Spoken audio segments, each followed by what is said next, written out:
कृषि क्षेत्र की विकास दर 5.1% प्राप्त करने का लक्ष्य है। इस लक्ष्य प्राप्ति हेतु प्रदेश में उत्तरोत्तर खाद्यान्न उत्पादन में वृद्धि करने हेतु सरकार प्रयासरत है। वर्ष 2020-2021 में 619.47 लाख मीट्रिक टन खाद्यान्न का उत्पादन हुआ है। नमामि गंगे स्वच्छता अभियान के अंतर्गत निर्मल गंगा के तटीय क्षेत्र हेतु भूमि एवं जल प्रबंधन योजना के लिए 97 करोड़ 42 लाख रुपए की व्यवस्था प्रस्तावित है। गन्ना विकास एवं चीनी उद्योग उत्तर प्रदेश का कृषि आधारित महत्वपूर्ण उद्योग है तथा प्रदेश के लगभग 45.44 लाख गन्ना आपूर्तिकर्ता किसानों के परिवार की आजीविका का मुख्य आधार है।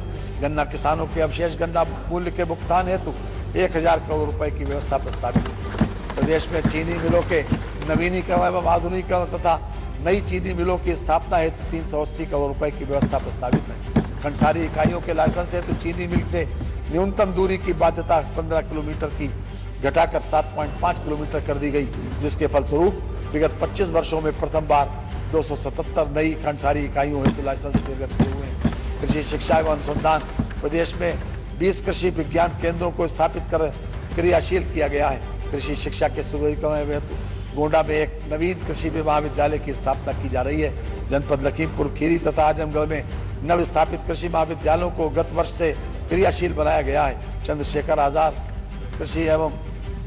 आजाद कृषि एवं औद्योगिक विश्वविद्यालय कानपुर के अंतर्गत कृषि महाविद्यालय लखीमपुर कैंपस तथा अन्य निर्माण कार्यों हेतु 10 करोड़ रुपए की व्यवस्था प्रस्तावित है। बांदा कृषि एवं औद्योगिक विश्वविद्यालय के विभिन्न निर्माण कार्यों हेतु 8 करोड़ 58 लाख रुपए की व्यवस्था प्रस्तावित है। प्रदेश के कृषि विश्वविद्यालयों द्वारा विभिन्न फसलों की नवीन प्रजातियों को वर्ष 2021-2022 में विकसित किया गया है, जो विमोचित की जा चुकी है तथा कुछ विमोचन के लिए तैयार है। दुग्ध विकास वित्तीय वर्ष 2021-2022 में प्रदेश में 8615 कार्यरत सहकारी दुग्ध समितियों के माध्यम से 1.86 लाख लीटर प्रतिदिन तरल दूध की बिक्री की गई है। भारतीय गोवंश द्वारा दुग्ध आपूर्ति करने वाले दुग्ध उत्पादकों को प्रोत्साहन स्वरूप नंद बाबा पुरस्कार से सम्मानित किया जाएगा।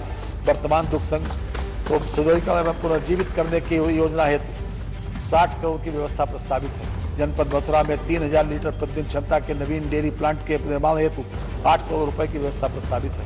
जनपद वाराणसी में ग्रीनफील्ड डेयरी प्लांट एवं जनपद मेरठ में ग्रीनफील्ड डेयरी प्लांट की निर्माणाधीन डेयरी परियोजनाओं हेतु 79 करोड़ 82 लाख रुपए की व्यवस्था प्रस्तावित है। पशुपालन राष्ट्रीय पशु रोग नियंत्रण कार्यक्रम के अंतर्गत खुरपका मुंहपका एवं ब्रूसलोसिस रोग नियंत्रण हेतु एक्शन प्लान के अनुसार क्रियान्वयन किया जा रहा है।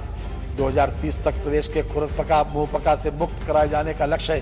खुरपका मुंहपका टीकाकरण कार्यक्रम के अंतर्गत अद्यतन 1,79,717 टीकाकरण एवं ब्रूसलोसिस टीकाकरण कार्यक्रम के अंतर्गत 18,69,166 टीकाकरण किया गया है। निराश्रित बेसहारा गोवंश की समस्या के निराकरण हेतु प्रदेश के समस्त जनपदों में 187 बृहद गो संरक्षण केंद्र का निर्माण कराया जाना लक्षित है, जिसके सापेक्ष 171 केंद्रों का निर्माण कार्य पूर्ण है। बुंदेलखंड क्षेत्र में निराश्रित गोवंश की समस्या के निराकरण हेतु बुंदेलखंड के प्रत्येक जनपद में 5-5 गो आश्रय केंद्र स्थापित है। निराश्रित बेसहारा गोवंश के संरक्षण हेतु प्रदेश में 6195 गो आश्रय स्थल स्थापित है, जिनमें 9,67,923 गोवंशीय पशु संरक्षित किए गए हैं। मुख्यमंत्री निराश्रित बेसहारा गोवंश सहभागिता योजना अंतर्गत 1,31,000 से अधिक गोवंश इच्छुक लाभार्थियों को सुपुर्दगी में दिए गए हैं। मत्स्य प्रदेश में मत्स्य उत्पादन एवं उत्पादकता बढ़ाए जाने हेतु प्रधानमंत्री मत्स्य संपदा योजना 2020 से वर्ष 2025 तक संचालित है। इस योजना का मुख्य उद्देश्य मत्स्यिकी उत्पादन में विस्तारीकरण, सघनता एवं विविधीकरण के माध्यम से वृद्धि करना तथा भूमि व जल का उर्वरक उपयोग करना है। मत्स्य पालकों को आर्थिक रूप से स्वावलंबी बनाई जाने हेतु मुख्यमंत्री मत्स्य संपदा योजना प्रारंभ की जा रही है, जिसके लिए 2 करोड़ रुपए की व्यवस्था प्रस्तावित है।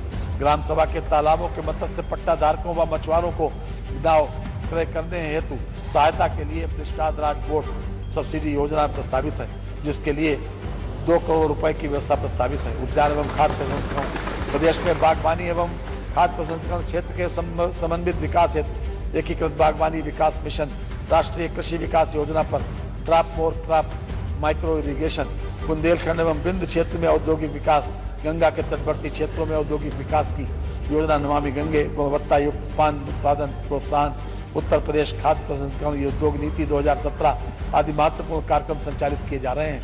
आलू के लाभकारी मूल्य हेतु बाजार हस्तक्षेप योजना के लिए 1 करोड़ रुपए की व्यवस्था प्रस्तावित है। खाद्य प्रसंस्करण लघु उद्योग लगाने हेतु उत्तर प्रदेश खाद्य प्रसंस्करण उद्योग की नीति 2017 लागू की गई है, जो उद्यमता विकास के साथ ही कृषकों को विकास उनके उत्पाद का सूचित मूल्य दिलाने, रोजगार सृजन एवं मूल्य संवर्धन में सहायक सिद्ध हो रही है। असंगठित क्षेत्र की खाद्य प्रसंस्करण इकाइयों को प्रशिक्षण, नवीन तकनीक, विपणन तथा ऋण सुविधाएं उपलब्ध कराए जाने हेतु प्रधानमंत्री खाद्य उद्योग उन्नयन योजना प्रारंभ की जा रही है, जिसके लिए 120 करोड़ 86 लाख रुपए की व्यवस्था प्रस्तावित है। सहकारी संस्थाओं के माध्यम से किसानों को रियायती दरों पर ऋण उपलब्ध कराए जाने की ब्याज अनुदान योजना हेतु 300 करोड़ रुपए की व्यवस्था प्रस्तावित है। रासायनिक उर्वरकों के अग्रिम भंडारण हेतु 150 करोड़ रुपए की व्यवस्था प्रस्तावित है। सूक्ष्म, लघु एवं मध्यम उद्यम अयोध्या में सीपेट केंद्र के निर्माण तथा संयंत्रों के क्रय हेतु 35 करोड़ रुपए की व्यवस्था प्रस्तावित है। विश्वकर्मा श्रम सम्मान योजना के वित्तीय वर्ष 2021-22 में कुल 75,000 कारीगरों को प्रशिक्षित कर टूल किट उपलब्ध कराया गया। विश्वकर्मा श्रम सम्मान योजना हेतु 112 करोड़ 50 लाख रुपए की व्यवस्था प्रस्तावित है। नव औद्योगिक स्थानों के विकास कार्यक्रम के अंतर्गत 4 जनपदों प्रयागराज, प्रतापगढ़, अलीगढ़ एवं महोबा में औद्योगिक स्थान विकसित करने हेतु 50 करोड़ रुपए की धनराशि की व्यवस्था प्रस्तावित है। भूतत्व खनिकर्म विभाग की सेवाओं को ऑनलाइन किए जाने के उद्देश्य से ईज ऑफ डूइंग बिजनेस के अंतर्गत ऑनलाइन पोर्टल विकसित किया गया है। खनन से जुड़ी सेवाओं यथा साधारण मिट्टी के खनन, परिवहन, बाढ़ द्वारा जमक, उप खनिज के व्यवस्थापन, परियोजनाओं के निर्माण के दौरान निकले उप खनिज के विस्तारण, खनिज भंडारण अनुज्ञा, उप खनिज परिहार हेतु पट्टा निष्पादन तथा खनिज परिवहन करने वाले वाहनों के पंजीकरण की कार्रवाई ऑनलाइन समयबद्ध ढंग से निष्पादित किए जाने की व्यवस्था की गई है। खादी एवं ग्राम उद्योग, मुख्यमंत्री ग्राम उद्योग रोजगार योजना के अंतर्गत वर्ष 2022-2023 में 800 इकाइयों की स्थापना कराकर 16,000 लोगों को रोजगार उपलब्ध कराए जाने का लक्ष्य है। पंडित दीनदयाल उपाध्याय खादी विपणन विकास सहायता योजना हेतु 15 करोड़ रुपए की व्यवस्था प्रस्तावित है। योजना के अंतर्गत धनराशि का 34% खादी कामगारों को सीधे उनके खाते में पारदर्शी तरीके से उपलब्ध कराया जाएगा। विपणन विकास हेतु 33% एवं खादी संस्थाओं को 33% धनराशि सहायता के रूप में दिए जाने हेतु प्राविधानित है, जिससे खादी के उत्पादन में गुणवत्ता वृद्धि होगी। हथकरघा एवं वस्त्र उद्योग, अनुसूचित जाति के बुनकरों को स्वरोजगार हेतु बढ़ावा देने के उद्देश्य से झलकारी बाई कोरी, हथकरघा एवं पावर लूम विशेष घटक योजना संचालित किए जाने हेतु 8 करोड़ रुपए की व्यवस्था प्रस्तावित है। प्रदेश के पावर लूम बुनकरों को रियायती दरों पर विद्युत उपलब्ध कराई जा रही है। इस हेतु 250 करोड़ रुपए की व्यवस्था प्रस्तावित है। हथकरघा बुनकरों की परंपरागत ऊर्जा स्रोतों पर निर्भरता का समाप्त करते हुए सौर ऊर्जा के प्रयोग हेतु पावर लूम बुनकरों एवं हथकरघा बुनकरों को सोलर इन्वर्टर दिए जाने हेतु मुख्यमंत्री बुनकर सौर योजना के अंतर्गत 10 करोड़ रुपए की बजट व्यवस्था प्रस्तावित है। आईटी एवं इलेक्ट्रॉनिक्स, सूचना प्रौद्योगिकी एवं इलेक्ट्रॉनिक्स उद्योग उत्तर प्रदेश सरकार के उच्च प्राथमिकता वाले उद्योगों में से एक है। इसके अंतर्गत अनेक परियोजनाएं संचालित की जा रही हैं, जो उत्तर प्रदेश को सूचना प्रौद्योगिकी एवं इलेक्ट्रॉनिक्स के क्षेत्र में एक हब के रूप में प्रतिष्ठित करेंगी। उत्तर प्रदेश डाटा सेंटर नीति 2021 के अंतर्गत 3 डाटा सेंटर पार्क्स की स्थापना के साथ 250 मेगावाट का डाटा सेंटर उद्योग विकसित किए जाने और 20,000 करोड़ रुपए के निवेश का लक्ष्य रखा गया है। बेसिक शिक्षा शैक्षिक सत्र 2021-2022 में 1,32,912 परिषदीय प्राथमिक, उच्च प्राथमिक कंपोजिट विद्यालयों में लगभग 1.66 करोड़ बच्चों का नामांकन कराया गया है। वर्ष 2022-2023 में परिषदीय विद्यालयों में स्कूल चलो अभियान के अंतर्गत छात्र नामांकन का लक्ष्य 2 करोड़ रखा गया है। समग्र शिक्षा अभियान हेतु 18,670 करोड़ 72 लाख रुपए की व्यवस्था प्रस्तावित है। शैक्षिक सत्र 2021-2022 में प्रदेश में परिषदीय प्राथमिक, उच्च प्राथमिक विद्यालयों एवं अशासकीय सहायता प्राप्त प्राथमिक, पूर्व माध्यमिक विद्यालयों कक्षा 1 से 8 तक अध्ययन छात्राओं के उपयोगार्थ निःशुल्क यूनिफॉर्म, स्वेटर, स्कूल बैग एवं जूता मोजा की धनराशि PFMS DBT मॉड्यूल के माध्यम से सीधे छात्र छात्राओं के माता पिता अभिभावकों के आधार पर सीडेड बैंक खाते में हस्तांतरित किए जाने की कार्रवाई की गई। जिससे 1.57 करोड़ बच्चे लाभान्वित हुए हैं। वित्तीय वर्ष 2022-23 के बजट में योजना हेतु 370 करोड़ रुपए की व्यवस्था प्रस्तावित है। प्राथमिक विद्यालयों में गर्म पकाया भोजन उपलब्ध कराने के हेतु मध्याह्न भोजन योजना संचालित है। विद्यालयों में सभी जाति एवं धर्म के छात्र छात्राओं को एक स्थान पर भोजन उपलब्ध कराकर उनके मध्य सामाजिक सौहार्द, एकता एवं परस्पर भाईचारे की भावना के विकास में उत्तरोत्तर सफलता प्राप्त हो रही है। वर्ष 2022-23 में प्रदेश के 1.44 लाख प्राथमिक एवं उच्च प्राथमिक विद्यालयों में अध्ययनरत 2 करोड़ छात्रों को आच्छादित किया जा रहा है, जो देश में सर्वाधिक है।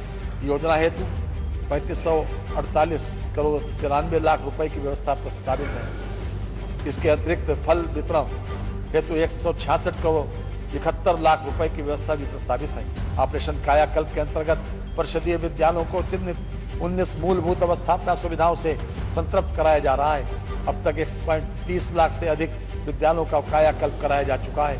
माध्यमिक शिक्षा के अंतर्गत शैक्षिक पहुंच का विस्तार करने के लिए समस्त बाल विद्यालयों में सह शिक्षा की व्यवस्था करते हुए 268 नवीन विद्यालय, 30 बालिका छात्रावास एवं 3 नए सैनिक स्कूल संचालित किए गए हैं। सैनिक स्कूलों के संचालन हेतु 98 करोड़ 38 लाख रुपए की व्यवस्था प्रस्तावित है। संस्कृत शिक्षा को व्यवसाय परक बनाने के लिए आधुनिक विषयों का समावेश करते हुए NCERT का पाठ्यक्रम लागू किया गया है। संस्कृत पाठशालाओं को अनुदान हेतु 324 करोड़ 41 लाख रुपए की व्यवस्था प्रस्तावित है। समग्र शिक्षा अभियान के अंतर्गत विभिन्न निर्माण एवं अवस्थापना विकास के कार्यों हेतु वित्तीय वर्ष 2022-2023 के बजट में 836 करोड़ 80 लाख रुपए की व्यवस्था